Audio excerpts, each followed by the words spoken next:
Namaste everyone. In today's video, I wanted to share with you all about distractions, what distraction is and how you can manage it to do your work. I'm actually creating two videos. Today's focus is going to be on external distractions, and then there's also another video I'll be creating where I'll talk about the internal distractions as well. My name is Priya. I'm very passionate about sharing positivity and empowering others to live their life to their fullest. We're all creators.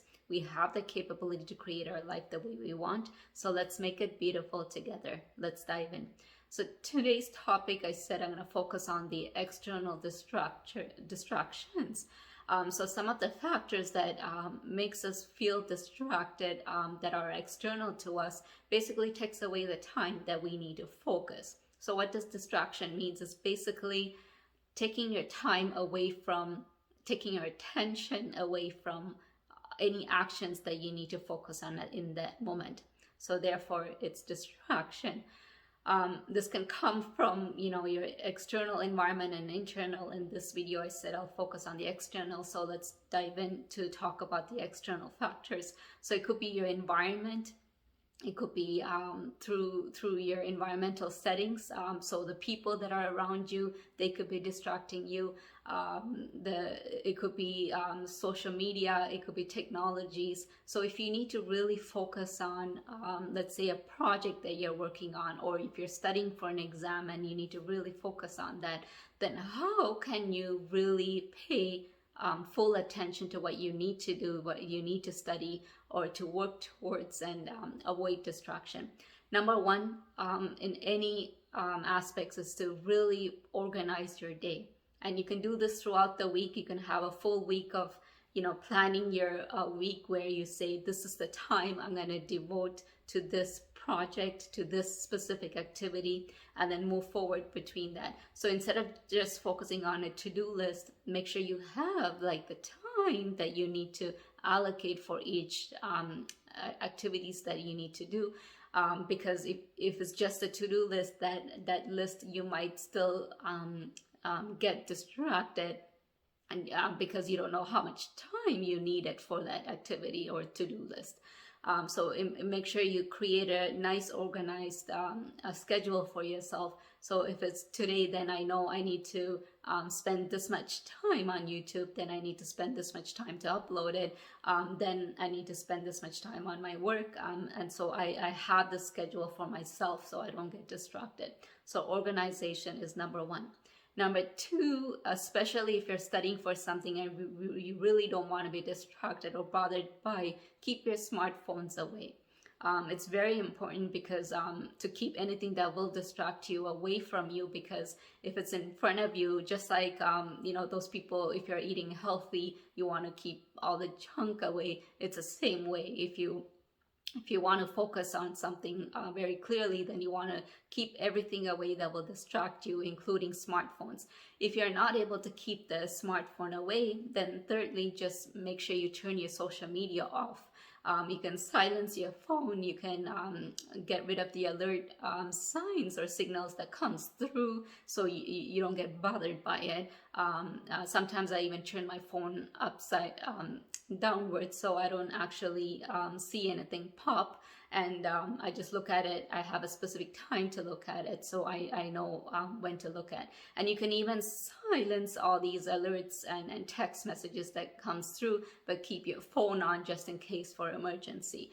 So you do what's best for you, but keep that in mind when you're trying to study or focus on something that's very important for you in that moment. So those are some ways. The other ways is to set the environment. Make sure you tell all the people around you that you don't want any distractions, or you need to tell them not to meet up with you or visit you or message you during this time, or make sure the environment around you is actually clutter free, because sometimes you look at something and you get distracted as well. So make sure you set your environment where it's super clean and you can focus on only have things that you need for whatever project or studies that you need, only the books that you need instead of having all the other books. So have only what you need in front of you and keep everything else away. So that's one other way of setting yourself to avoid distractions. The next way is also very important, is to make sure you really have a balanced meal. But sometimes when you're hungry, you tend to look at other things. You tend to distract yourself, or you feel like you need to go grab something to eat, and then you snack on chips or chocolate or whatever it is. Instead of doing that, make sure you have a full balanced meal throughout the day, and you schedule a time for it, so you know that you need to focus on that, and then therefore then you can come back to your focus when you're studying. When you're done eating, you can come back to your focus again. The next thing that's important also is making sure you have adequate sleep. Sleep is very important, because if your brain is not functioning properly, then you can't focus on anything either. So make sure you have adequate sleep. Make sure you sleep at the same time every day. Make sure your sleep environment is also very clean and clutter-free as well, and make sure you get the 8 hours or 7 hours or whatever is the right hours for you. Make sure you get that into your schedule way ahead from when you need to focus on your work or studies, so it becomes a routine in your daily practice. And the final thing I would like to say is, we'll get distractions somehow, regardless how much you do, but make sure you put your 100% effort into putting the why you're doing this, having that reason behind it, why you want to study. If you want to get good grades, if you want to do your project, you want to do well in your project, to for whatever reason you're doing that project, just make sure you have that reason, so anytime you get distracted, you focus back onto your work. You know that you can't waste the time that you're putting the effort in by getting distracted, so you bring back your attention to where it's needed. I hope this video was helpful for you. In my next video, I'll focus on the internal part of the internal distractions that we have, which was also very helpful. If this video was helpful, please share this with others and click the like button. Please also subscribe to my channel if you're new to my channel, and click the notification button, as I'm very determined to creating weekly videos for you guys to empower you to live your best version of you. Until then, namaste.